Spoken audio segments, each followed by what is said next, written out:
How do we reintegrate people? How do we integrate people to keep society safe, to protect society, and to ensure that actually people can kind of contribute to society in a productive way? But if we don't allow people to contribute, then they can't, and then they won't. And if people can't and won't contribute, then actually, and we're shutting them off and isolating them, then what else are we doing? What other damage are we doing? And actually, as a society, we will be kind of suffering that damage. Hi, I'm Naomi Murphy, and this is the Locked Up Living podcast, where we talk with a wide range of people about harsh aspects of institutional life. We also explore some of the ways to overcome them and to grow and develop. I'm David Jones. So join us every Wednesday morning, 6 o'clock UK time, for a fresh podcast. Today we are meeting with Belinda Winder, who is Professor of Forensic Psychology at Nottingham Trent University. She's the Research Director of the Crime Offending Prevention and Engagement Centre and part of the Sexual Offences, Crime and Misconduct Research Unit at the university. Belinda's primary area of research interest is sexual offending, but she's also been very committed to exploring what life is like for people after they leave prison and how they reintegrate. She's the co-founder and previously a trustee of the Safer Living Foundation, a charity set up in 2014 to prevent further sexual offences. The charity won the Robin Corbett Award for prisoner rehabilitation in 2015 and was awarded the Third Sector Charity of the Year in 2019. In 2016, Belinda received a Butler Trust Award for her commitment to work in prisoner rehabilitation.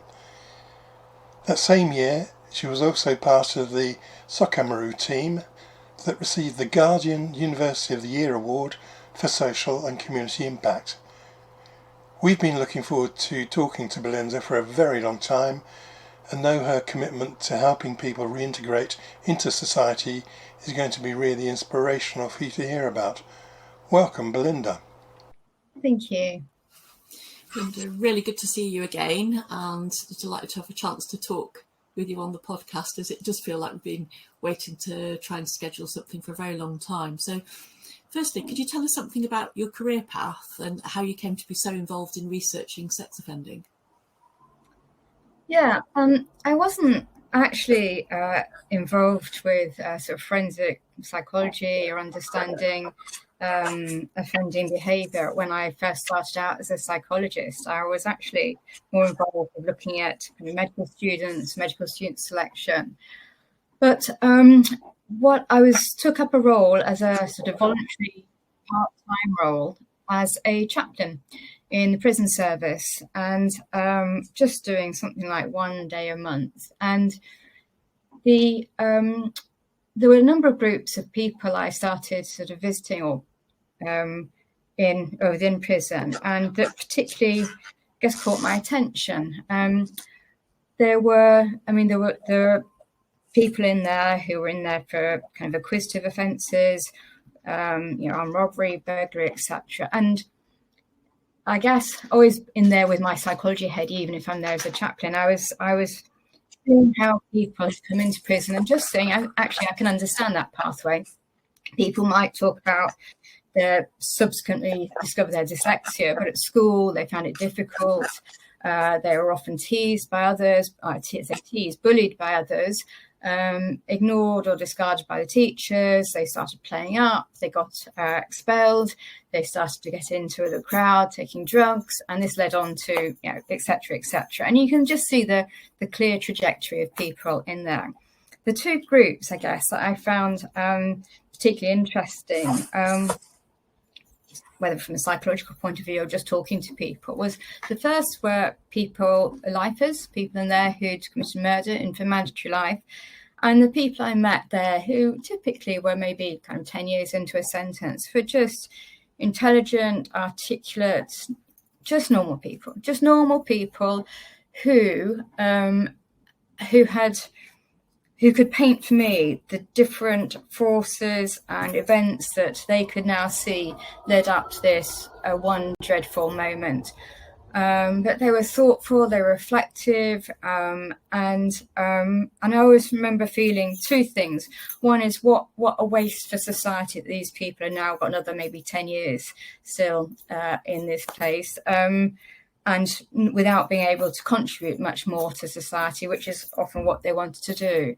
And the other thing I realised was how traumatised people were by what they had done, and I just remember being struck by that, and then thinking, well, I guess why wouldn't people be traumatized? And you hear the sort of media stuff, the tabloids, and you read the most popular detective fiction, murder mysteries, Agatha Christie, where people commit a murder and kind of almost either enjoy it or looking for the next one, etc. And actually, it's just that all builds a picture of this kind of man-eating lion kind of analogy that myself and a colleague have come up with about the man-eating lion who will look for the next human being, when actually people, their life as I talked to, would just when they described what they'd done, and they were just horrified by it. They were ashamed, disgusted, and just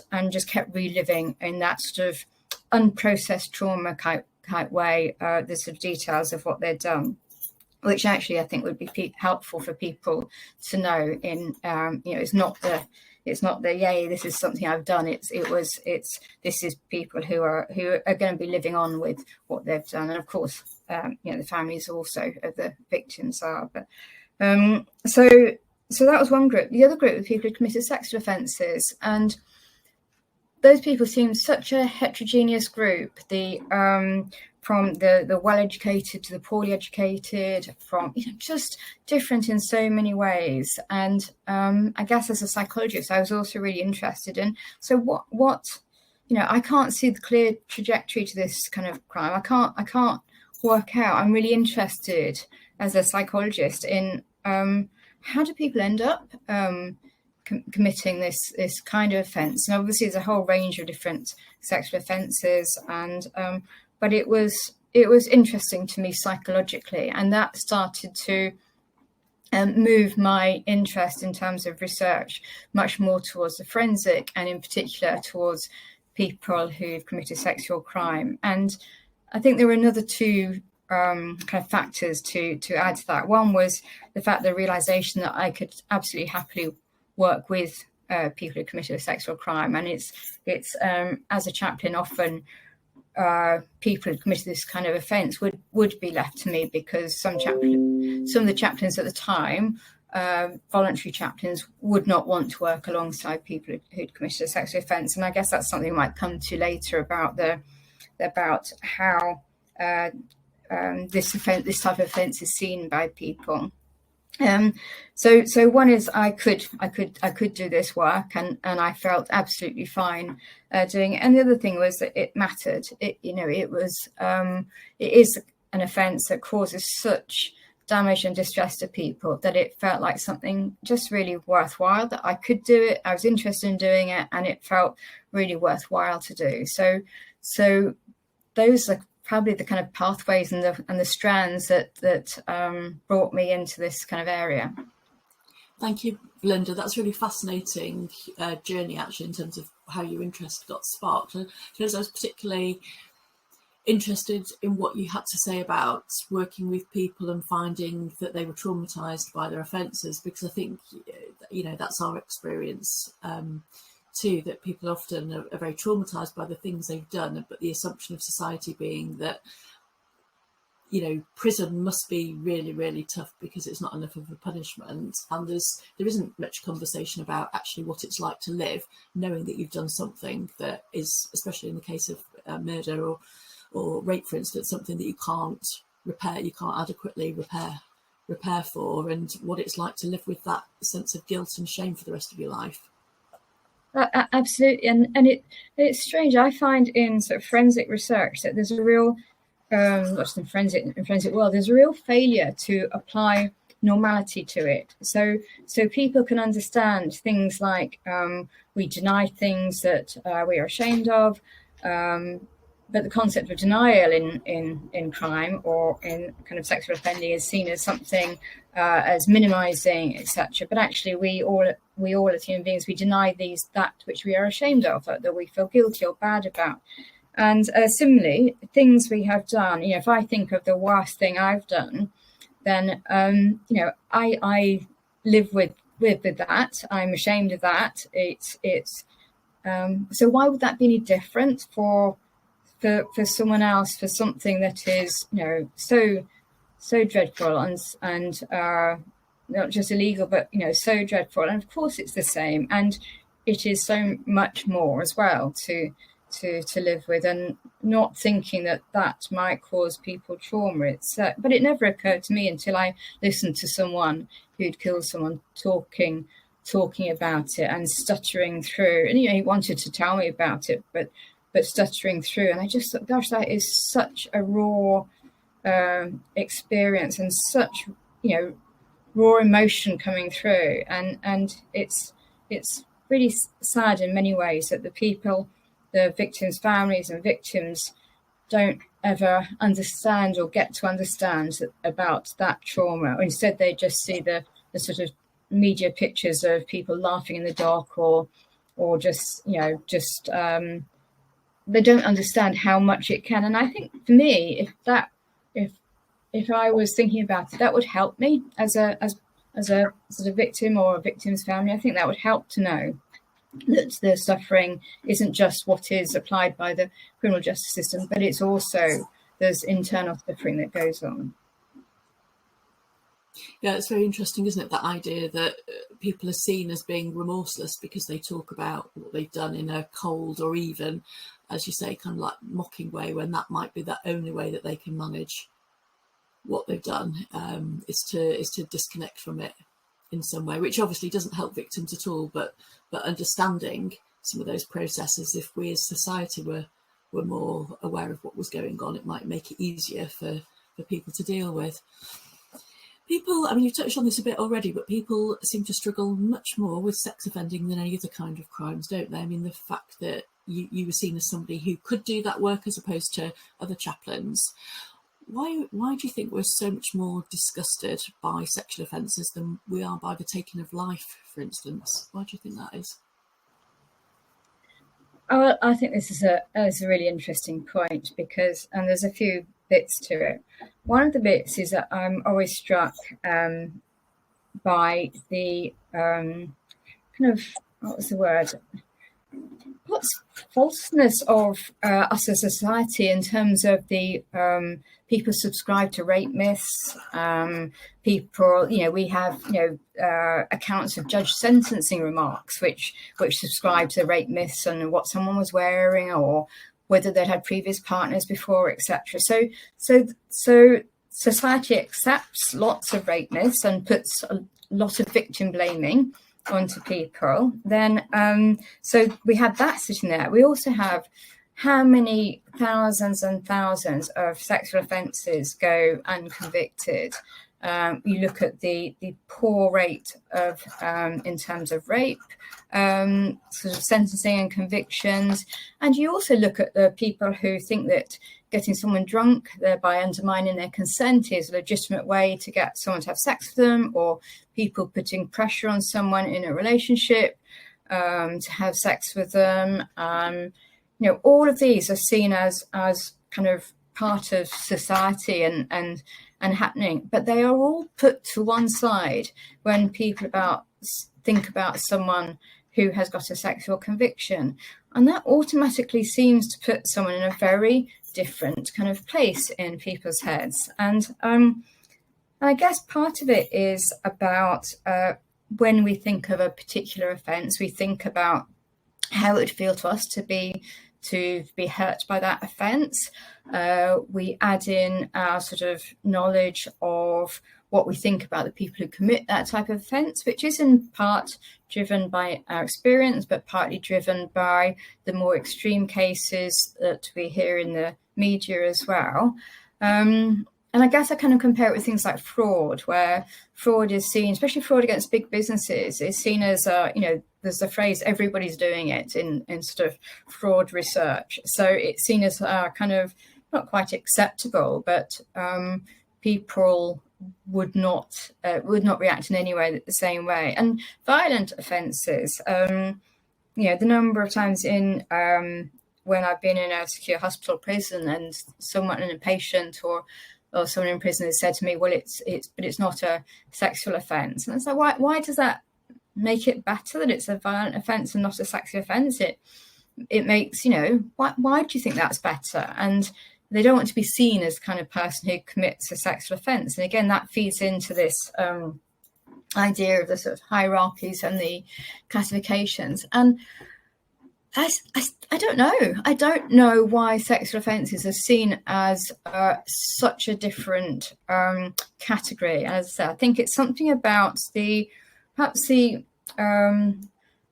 normality of sexual behaviour that maybe we can we see it as something that disrupts very normal kind of intimate relationships and interactions with others, and so we see it as something which does affects people's relationships with others all the way. Their sex life in their relationship going onwards will always be impacted by a sexual offence against them. I guess it cuts at the very heart of some of our sort of our human interactions, and so maybe it's a recognition of the widespread damage it does.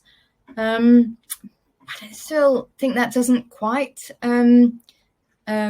really explain it. So as I say, there's this strange kind of dichotomy between the rape myths in society and how we see people who commit a sexual offence.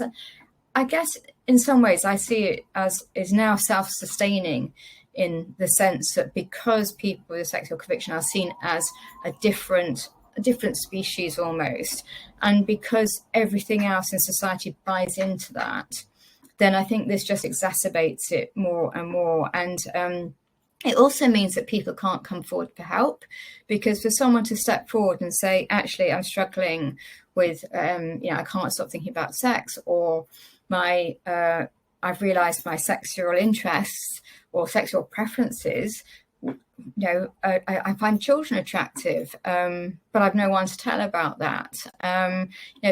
It's impossible really for people to come forward and say that. And I think that and the inability to say, I'm concerned about my that I'm thinking about sex all the time, I'm sexually preoccupied, I need some help. I think people can't come forward and say that. And people who do go to their GP, etc., the police might be contacted.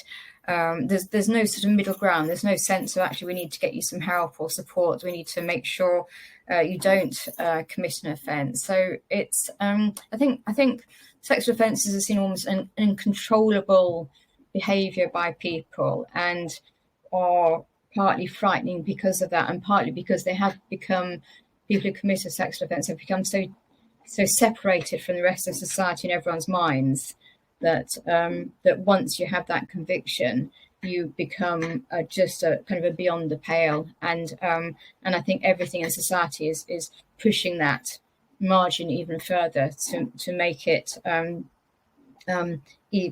more difficult, I guess, for people to seek help before or to actually reintegrate afterwards.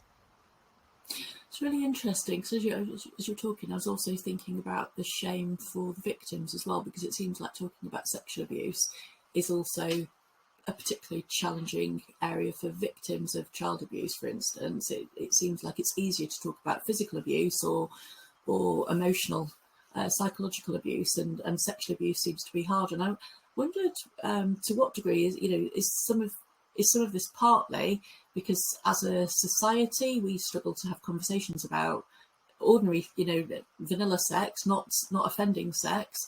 We struggle to have those conversations, and wondered whether, are there any, you might not know the answer, but I wondered whether there are any societies where you don't see the same hierarchy. Obviously it's still offending, but where perhaps there isn't the same othering that happens. While you were talking, I was thinking in particular, actually, it's harsh for boys. I think boys who have been sexually offended against as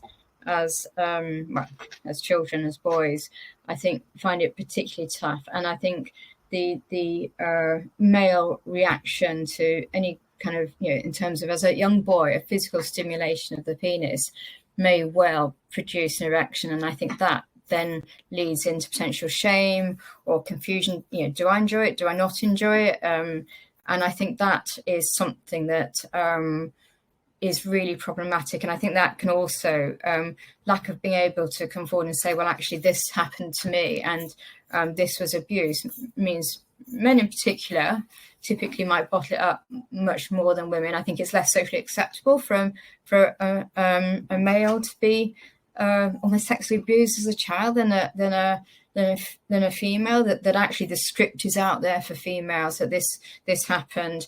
I think for men it's more difficult, and they probably had it's probably more difficult to go to the police or to seek help or to talk to anyone. And I think it's also more, and it has until the last decade really, it's also even in the tabloids, the adult male teacher and the young female student, that has still been touted as that's abuse. But the other way around, it's been seen as, if a female teacher abusing the young boy was good looking, it's seen as, well, lucky boy. And I think that script narrative has only just changed really in the last, 5, maybe 10 years. So I think the problem with that is that then the young boys who have been abused and who haven't shared it, and this sort of bottling up, inability to get help, to support, to even kind of talk about it, I think has probably led to certainly to further stress, but also potentially been part of a slippery slope to them reenacting some of that abuse. In terms of other societies,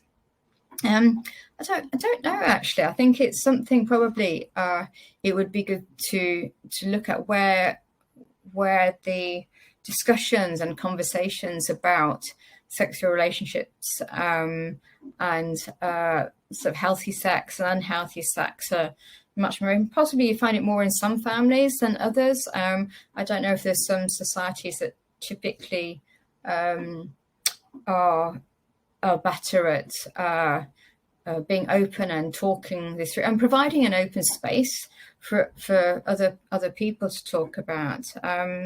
No, I'm not sure really. It's a fascinating area, isn't it? Really, I mean, I'm thinking, because Freud talks about polymorphous sexuality, the idea, that the infant was sexually excited by a very wide range of things, and actually that's true of adults as well. You mentioned adolescents, but they very easily aroused by all kinds of things. But we establish a set of rules, don't we? Social rules, and some things then become taboo. But it very much depends where you are. So if you're in a prison, it may be that it's not taboo for one man to sexually abuse another man. That isn't regarded as a sexual offence. That's just regarded as one tough man having his bitch, as it were, within a prison with that set of cultures. So all of these things, it seems to me, are extremely kind of flexible. We've probably got in standard relationships about how people negotiate sex in couples between themselves, and there's a lot of conversations that could go on about consent, and you think about when it became illegal, set in law for that the offence of a man raping his wife, and how long that took, and some of the early kind of judgments in terms of, well, once a woman marries a man, then she gives her body to him, and it's that's therefore how could it be illegal, I think is a kind of the way the judgment went. But there is a real discrepancies between what society thinks about someone who's been convicted of a sexual offence and the societal kind of sexual behaviour. Thank you, Belinda. Do you think that services tolerate a lack of compassion and a degree of othering for those who've committed sexual offences in a way that wouldn't be acceptable for people who've committed other kinds of crime? I'm just thinking that the Offenders with Personality Disorder Pathway organised an event which was specifically focused on what it's like working with sexual offenders, stating, that this is because they're a much more challenging group to work with. And that, for me, that felt quite uncomfortable because it seemed to kind of condone having a different attitude towards this particular category of offenders, rather than thinking that these are all people who have got huge problems in prison, who've impacted on other people's lives in a very destructive way. And so, I'm just wondering whether services sometimes contribute to entrenching those kind of attitudes towards the people that we're working with. I agree. And I think sometimes when you see there's a couple like lived experience posts, and I think that's Ministry of Justice, I think, had a post maybe a year or so ago, someone with lived experience, and there are two people with these two types of offences who were not allowed to apply. One was a sexual offence, one was a terrorist offence, and the sexual offence seemed I could understand if the post was I don't know, if it was something directly relevant to the post, the environment someone's working in, and the type of task. But it just seemed to be but we're not having this person with this type of offence or this type of offence. And so, so why? So what, why not? I don't, it has to be, we get really sloppy in our language, and we get really sloppy in our way of, right, we're not going to have, we just take on what someone else has said. We're not going to have someone who's got sexual conviction because of this, and this. And it's not direct, it's not targeted, it's not relevant, it's not necessarily applicable, but it's just, we better not have that just in case, or just in case the papers get hold of it. And that just means that this perpetuates the sort of the sort of othering, the distance, and that is important, because it's not just about being nice to people, it's about how do we reintegrate people, how do we integrate people to keep society safe, to protect society, and to ensure that actually people can kind of contribute to society in a productive way. But if we don't allow people to contribute, then they can't, and then they won't. And if people can't and won't contribute, then actually, and we're shutting them off and isolating them, then what else are we doing? What other damage are we doing? And actually, as a society, we will be kind of suffering that damage. So yes, I think the services, and certainly in terms of charities, working with charities who are frightened really of saying, actually, we welcome or accept people with a sexual conviction in our services, because they are worried about the negative publicity which might affect their funding, about their ability to rent buildings or rent spaces, and all sorts of things really. So, and it's better really to say, we are not making a statement about types of people or the offences we kind of accept or not. We're just saying we take people who are appropriate for our services. I mean, I think I've even found it in ringing out to trying to book rooms to run circles of support and accountability. So circles of support and accountability are kind of a pretty well-known sort of rehabilitative kind of intervention, I guess, where you've got maybe 4 volunteers from the community and someone who's called core member, someone who's got sexual conviction, medium or high risk of causing further harm, and wanting to book a room for an hour for their sort of weekly meeting. And I remember one centre I kind of rang up, neighbourhood centre, said, absolutely no way, we're not having people like that in here. And so you have people come through your doors every day. You've got people like this. You've got people who will be like this, who will commit offences. You've got people who have committed offences. You just don't know about any of them because you're not asking them. But here am I saying up front, this is who we have. These are our assessments. This is the protocol we will work by. And this intervention is proven to be really effective in reducing the already very low risk of someone causing further harm, but absolutely no way we're not having those. So it's interesting though, this idea that everyone, that no one is committing or ever going to commit a sexual offence unless you've already got conviction. And in some ways, they're probably the last people now who are going to be committing a sexual offence. There's, it's not quite the case, but it's what you want to have is good risk assessment protocols, health and safety protocols to ensure that everyone is safe in a kind of community centre. It's not about bad apples, or it's not about the person it's about preventing harm and getting people to work together in a careful and safe way, being mindful of the fact that something like 80% of all sexual offences are committed by someone without a previous sexual conviction or a conviction. So who are you guarding against? Actually, what you want to be doing is guarding everyone and protecting all of society, which means just having careful protocols for how you manage your business, really. But so yes, services that are too scared to say that we support and help people with sexual offence because they'll lose funding or because their insurance will be that much greater. So as it is, people with a criminal conviction, their insurance, trying to get house insurance might be 5 times the cost of someone else without any specific actuarial kind of reason kind of for it. But so people are have got an uphill battle, I think, with a conviction, especially a sexual conviction, to reintegrate and integrate back into society. Thanks very much, Belinda. And a slightly different tack now. One of the areas you've also explored is why men drop out of treatment in therapeutic communities.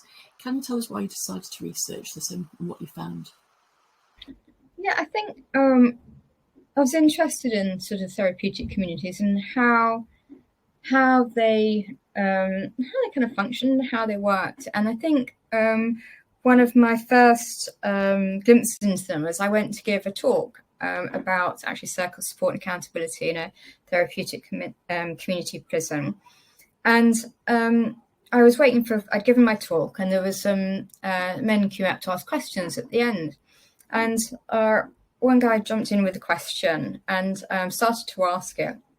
And the 2 men behind him said, excuse me, pretty politely said, excuse me, so-and-so was in front of you, because this guy had kind of come in from the side and jumped in a little bit. So I then had to wait while they took about 10 minutes between the 2, 3, 4 of them to establish who had been in front, the reasons why the person tried to jump in, why they apologised for why they had, how that might have felt and looked to the other person. So after about 15 minutes of listening to the guys working through it, and it's such a, in the kind of way you just wish everyone was like this, that actually they thought through, they talked through, they worked out where they were coming from, why they did what they did, how it might have looked to the person, how it might have felt to the person, how it felt to them, etc. And I just thought, gosh, these are quite incredible places. So the opportunity came up to look at non-completion in this kind of therapeutic community prison, and interested in particular looking in terms of people who jumped out of treatment before they'd got to, say, the 18-month mark. And I think perhaps surprisingly, it was, many of the reasons were that actually, even though it was a therapeutic community, in terms of the prison, there were still cracks in it in terms of how the staff and the other kind of men in the prison would treat those with a sexual conviction or a sexual element to their offending. So even in this place, which had so many wonderful things going for it, there were still some sort of cracks in the system, those kind of current hierarchies,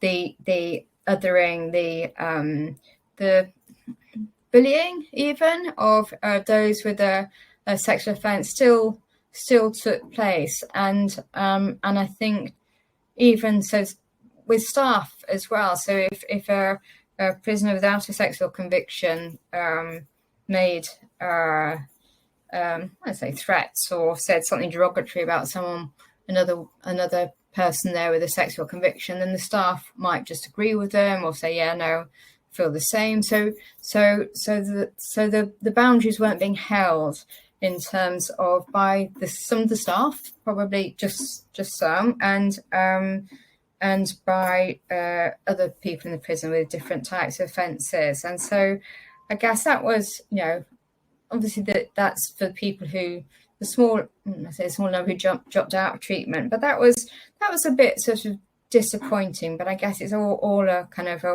a work in progress, isn't it? And about how we portray this and how we distance people with a sexual conviction and how that's portrayed or seen kind of by others, and that it's going to happen even in the best places, but that how much that can impact on people. And in this case, very sadly, it impacts sufficiently that people just want to leave and go back to the prisons where they would be in the vulnerable prisoner wings and just surrounded by the people with a sexual conviction.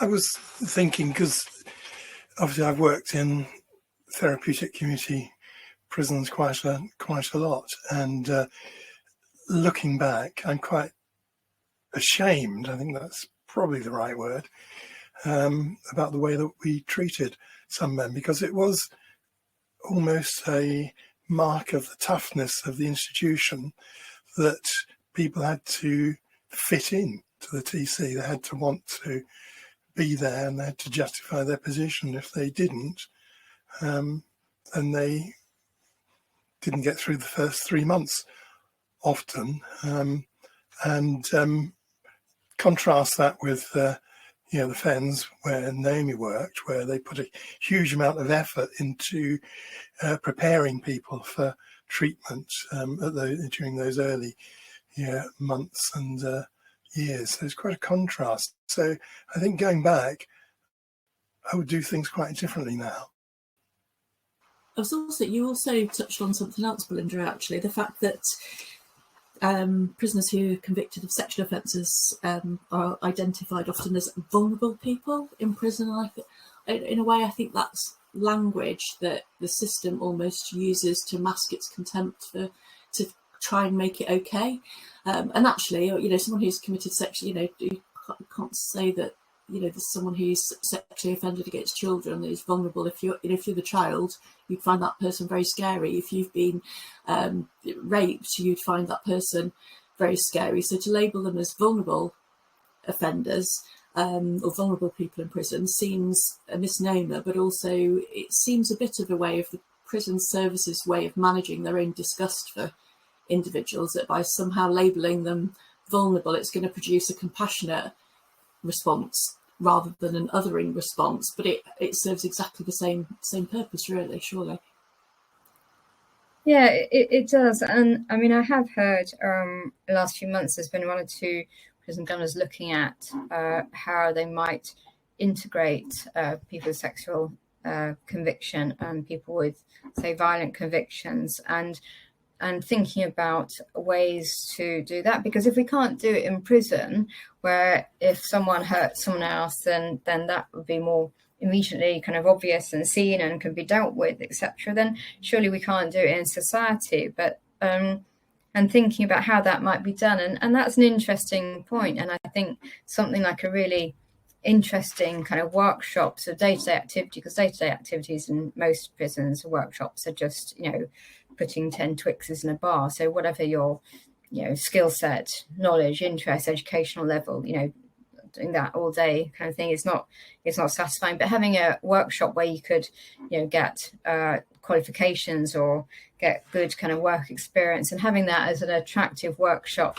to go to, but one which is open to people with a sexual conviction and people with any other kind of conviction, might be a way of starting to kind of build up some connections between people, and for people to see that actually this is you need to get to know people, don't you?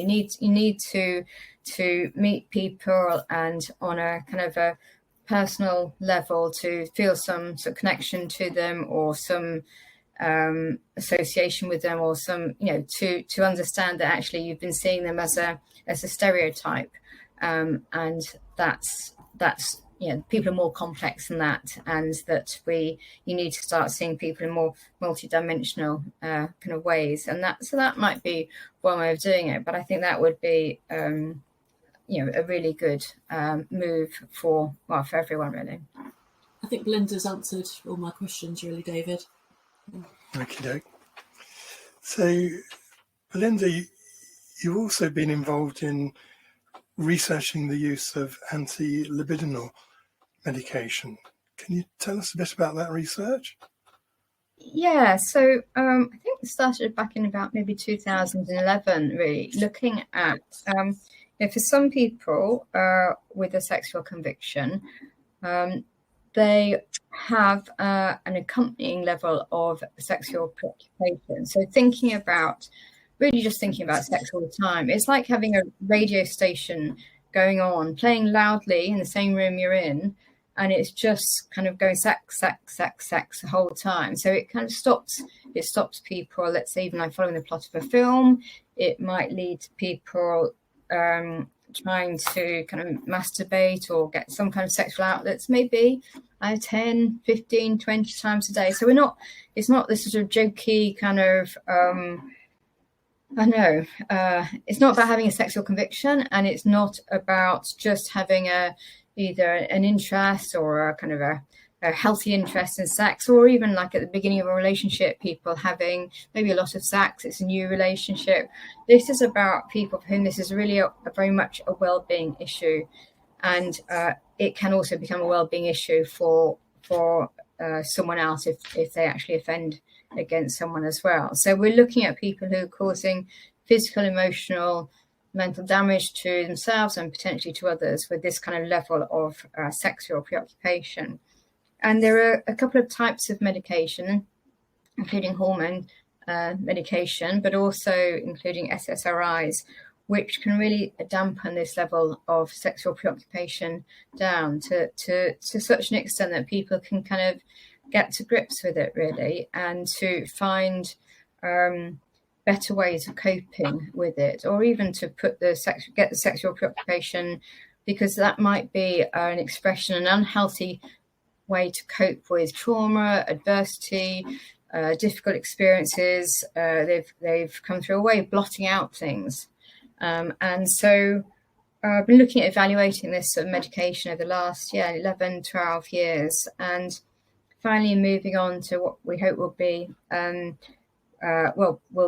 randomized controlled trial of, in particular, the SSRIs, because the other medication have got good, robust research that shows that they can be helpful in reducing the sexual preoccupation to just a healthy and normal kind of level of sexual interest. But the SSRIs currently, although a reduction in libido and kind of sexual preoccupation is a known side effect of the medication, it's not on label. It's not something that GPs and medical doctors can prescribe in the community for people, because it hasn't been tested properly yet as that has been the main effect. So that's what we're moving into now. And I guess one couple of things about that.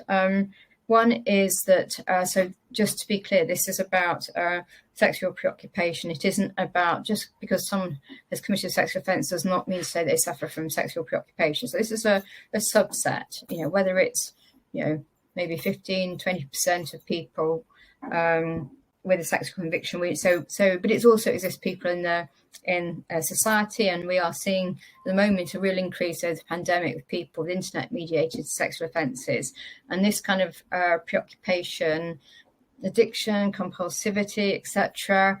As I say, often a consequence of really unhealthy coping and trying to blot out stresses and traumas, etc. So this could be really useful for people. It could be really useful for people in the community. It could be really useful as a prevention.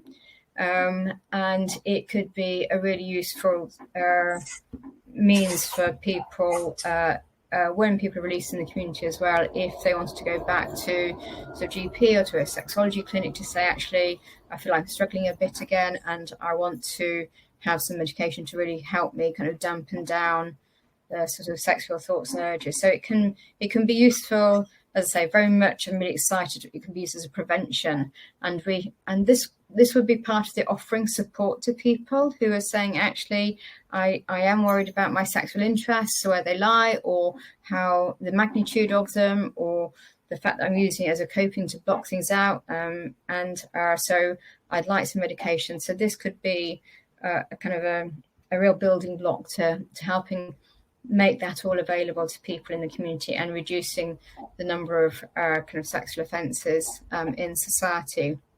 And really opening up the conversation, I guess, about actually what you do if you are concerned about your own sexual behaviour, your thoughts, your urges. Where do you go to for help, and what help is available? Because at the moment, as I say, it's all underground, and people are not considered. This is not a normal thing to talk about, and not even a possible thing to talk about. So I think it could be really, it's really important. But yeah, no, come back to me in maybe a year and a half, and we'll see where we're at with this. So when I was last had any involvement in this field, which is probably 40 years ago or more, the medications used turn people into a kind of a zombie-like state and completely removed their libido, which obviously was a serious issue and a major cause of why people stopped using medication. I gather from what you're saying that things have moved on a bit now, but are there other ethical issues? Things have moved on, and of course the dosage, and particularly of the anti-androgens I think you're talking about, has really been kind of reduced. As well, I think there's also a recognition that actually what we want to do is for people to have a healthy sex life. It's not just have an absent sex life, it's a healthy sex life. And so really want to encourage people to make use of medication if and when they need it, and then to come off it as and when they need it as well, and a sort of distilling of dosage, really. In terms of the other ethical issues with it, I think certainly how it is perceived as being, the role of it as people move through the justice system, and our misunderstandings about it. All of these, I think, are probably issues that we need to really think through. I mean, for example, if someone goes to the parole board and is taking medication, there will be some people saying, well, that means they can just stop taking it at any point. So how can we trust people? Which is the same is true of any kind of anything you learn, any skill set you learn or not. It's also quite true of our own attitude to medication. I shouldn't, but there's antibiotics or whatever that there's a tendency to want to stop taking them as soon as you feel better, and it's only you have to kind of follow the course and finish the course, etc. But we all, again, it's about natural behaviour. People stop taking medication when they feel that it's served its purpose or it's worked, etc. So I think so people attending the parole board, are they seen as more risky because they're on medication, or are they seen as only safe because they're on medication? And it's not. It shouldn't be about that. It should be about it's about how people are behaving and how people are acting, and thinking about that people are using this is one tool in the box to help people manage themselves and their behaviour such that they can lead a fulfilling life, but also that they have means available to them for the times that they feel they need it. And we should make it really easy for people to be able to access the medication. But yes, there's always, in terms of people taking medication in prison, and particularly something like this medication, where it's how are people viewed by taking it, what does it and what does it kind of say about us? And also there's going to be some voices in society that say, well, just castrate people, or just make people have medication, make it mandatory, etc., which goes against, you know, all our sort of ethical, you know, principles, which sometimes seem to just go to pot when we're talking about sexual convictions. Thank you, Belinda. So earlier on, we mentioned a wide range of activities that you've been involved in. And so we're wondering how your practical work, for example, with criminal justice charities, has it given you any additional insights that you might not otherwise have gained? I think I've been lucky in that I have met people in prison and secure hospitals as a chaplain, as a kind of a voluntary role. And chaplains aren't really looked upon as real staff. So especially in the early years, in the mid-90s, the prison staff would see chaplains as a weak link, as in not that much different to someone in prison, really. And I have seen the power wielded by prison staff. And, you know, as a chaplain, I've had religious books designed for someone in prison just dropped by the prison staff on the floor, or put in a box, be packaged up and sent to somewhere basically where the person was not able to access them, and the prison staff just saying, I don't care, what are you going to do about it? So I've seen the power abuses from you know, particularly at that point, from prison staff.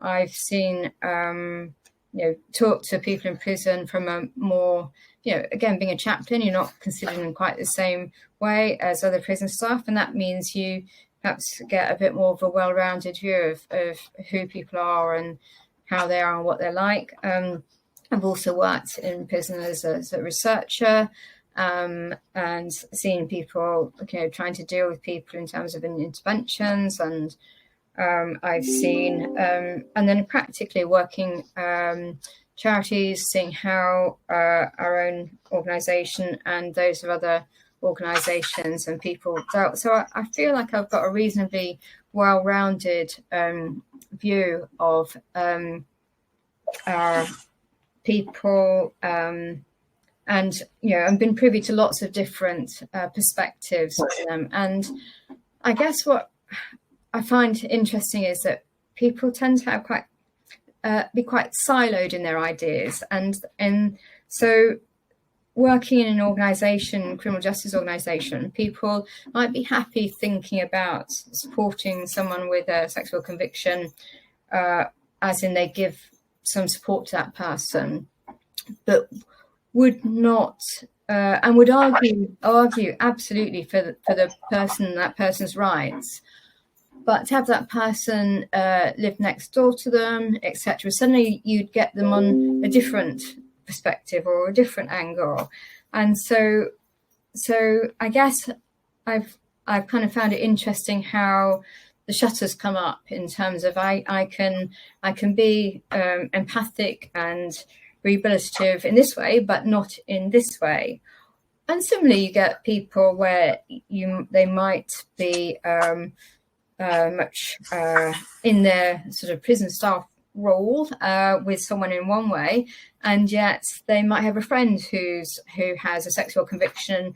They see them as completely different. So I find it quite interesting how much how much there are silos really in terms of people's heads. And I work all the time, I think, to try to pull myself up when I find myself drifting into that sort of area. I mean, you're not going to like everyone, and it's not like I'm saying I go into prison and people with sexual conviction, I think, you know, they're all great guys. There's some people I find annoying, some people I don't like, some people I do this, some people who seem really, you know, wise and intelligent, etc. So it's just a range. It's like in society, and but I'm there for a particular role. I do a particular post, but I guess I try not to have such siloed kind of ideas between people. I'm not sure that particularly answers your question, but I guess it is something I've noticed that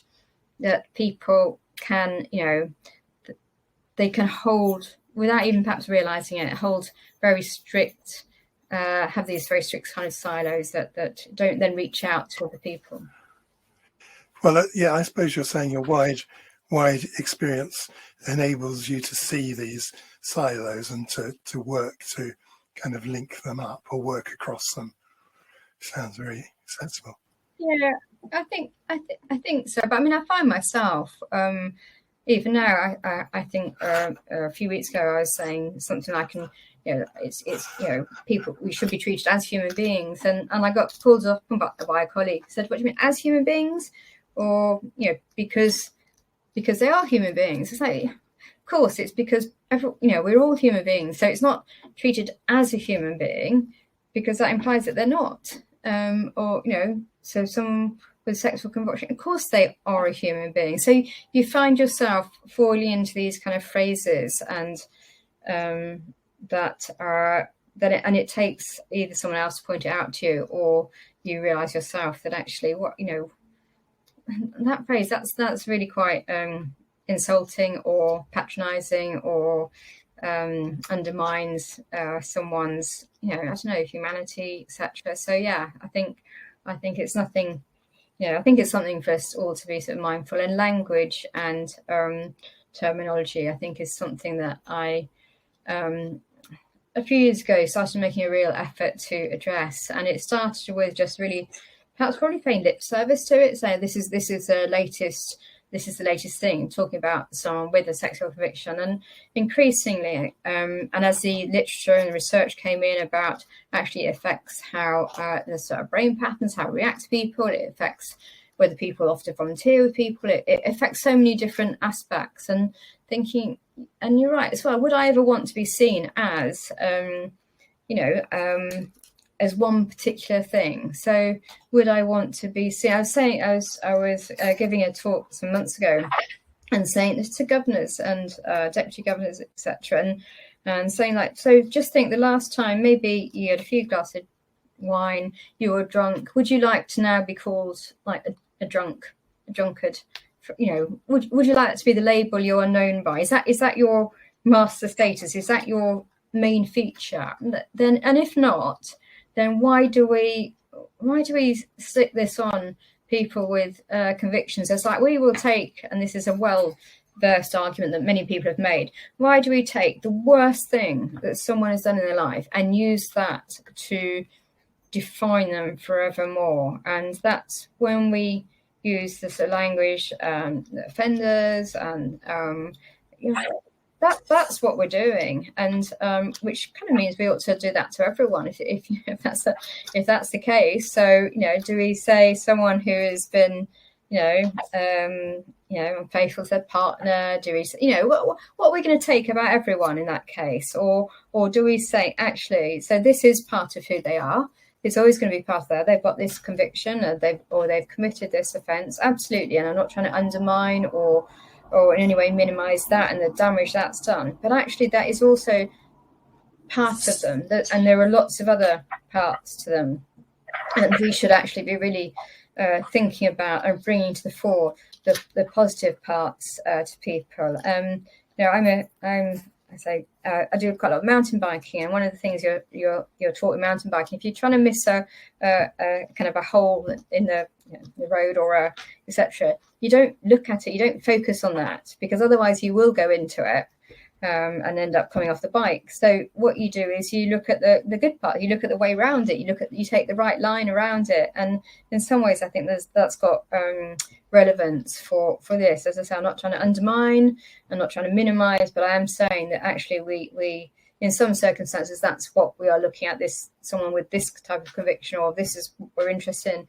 But in other areas of life, in other ways we're talking about people, this is just something about them that we know. This is one of the things, the factors about them that we know, and there are many other, I'm sure, far more positive things. So bearing all that in mind, do you think there's scope for the use of restorative justice and restorative justice principles to be used more with people with who have offended sexually? With restorative justice, that I think for me, it's all about the person who's suffered harm. And you'll see I'm trying to also avoid the kind of label as well of victim and survivor, because I don't think those are useful labels to give people either, that imply, in the same way that Naomi talked about vulnerable, it's kind of a badge stuck on someone. But so I think restorative justice is all about what can be done to help someone who's suffered harm make sense of that harm. And so something about circle support and accountability, which is kind of indirectly restorative, in that there's certainly literature about people who have stepped forward to be volunteers who have themselves suffered harm, not from that person, but from someone else, suffered sexual harm. And I think it can help some people make sense and come to some kind of peace with what has happened to them. But for me, it is all about the people who have suffered harm, and I guess rather than thinking about what might be useful for people who have caused the harm in those cases.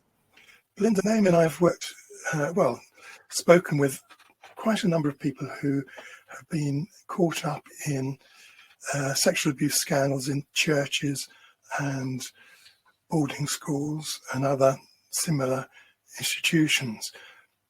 Do such places engage at all with the work of the Safer Living Foundation? Well, I think anywhere there's a kind of a closed system, whether it's any kind of religious institution or other institution, I think people are increasingly looking to engage with charities such as the SLF and other charities work in the area to think about what they could do to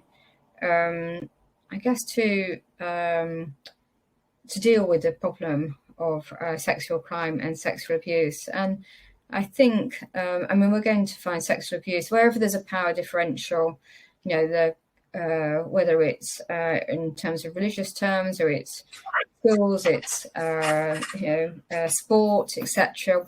I think we are going to find there's going to be sexual abuse, and they're almost more tight knit, the group, and the more the group has to lose from the outside world, the more that sexual abuse will be potentially covered up or kept hidden or kept secret. So I guess for me, it's not so much about the organisations working with criminal justice charities. It's more about the sort of safeguarding and the reporting of the sexual crime and sexual abuse, and how that is done, and the means and mechanisms that are set up to help that kind of happen.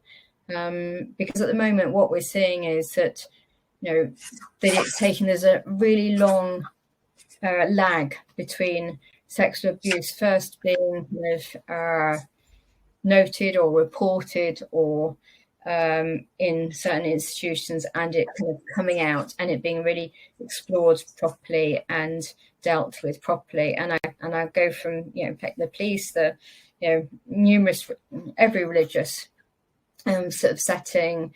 As I say, we've seen the schools, the abuse of position of trust, that kind of sexual offence that came out to really try to protect people in where there was this power differential. So I would say, in fact, it's taking a question and moving it on, but I would say if there's any of these kind of closed institutions where it's not already being looked into, the number of cases haven't already been recognised and dealt with, then I would say we ought to be looking at right there, because there will be ones happening. It's about how things are being covered up and placed under the carpet, really. Thank you. Naomi, I think I pinched one of your questions. You want to wind us up? But Belinda, you've spent many years exploring a part of human life that other people would prefer not to look at. So I imagine that you've probably heard some quite distressing stories at times. How have you maintained your own physical and emotional well-being whilst doing this work? Well, I would say that probably there's two bits to that. One is that I have realised I'm comfortable around people who are damaged. And that in part has come from my kind of upbringing and a realisation that people might seem fine on the surface to other people, but actually might be perpetuating harms themselves. So the world has never been black and white for me anyway in that way. But for myself, as you do this work, I guess one of the things I do, I run, I have dogs, I watch MasterChef rather than anything where any harm can happen to anyone, unless it's like dropping something on the floor. So my TV viewing, you can probably see how stressful my life is at the time in terms of by looking at what I'm kind of watching, and my poor partner who then has to deal with the fact that we are not watching anything that is going to have anything bad happen to anyone at any point. So probably, given that, then obviously there are some impacts that you kind of manage and have to manage, but always getting out and about in nature, I think, and seeing yourself as being able to process things. That's it. Sometimes with the work we all do, and with workplaces nowadays and the hectic nature of work and remote working, all the emails that come through, if you don't kind of switch off now and again to run or to walk or just to let your brain process things, then I think that's what I need to do sometimes. And if I need to do it, then I will do it, because if you can't look after yourself, and then you're not going to be able to look after kind of anyone else as well. So yeah, probably that and dogs. Thank you very much, Belinda. That was an excellent conversation. Thank you. And a great answer. Very nice to meet you, Belinda, at long last. And you, and maybe as I say, another time, I'd love to. The lived experience stuff actually would be really good to talk about.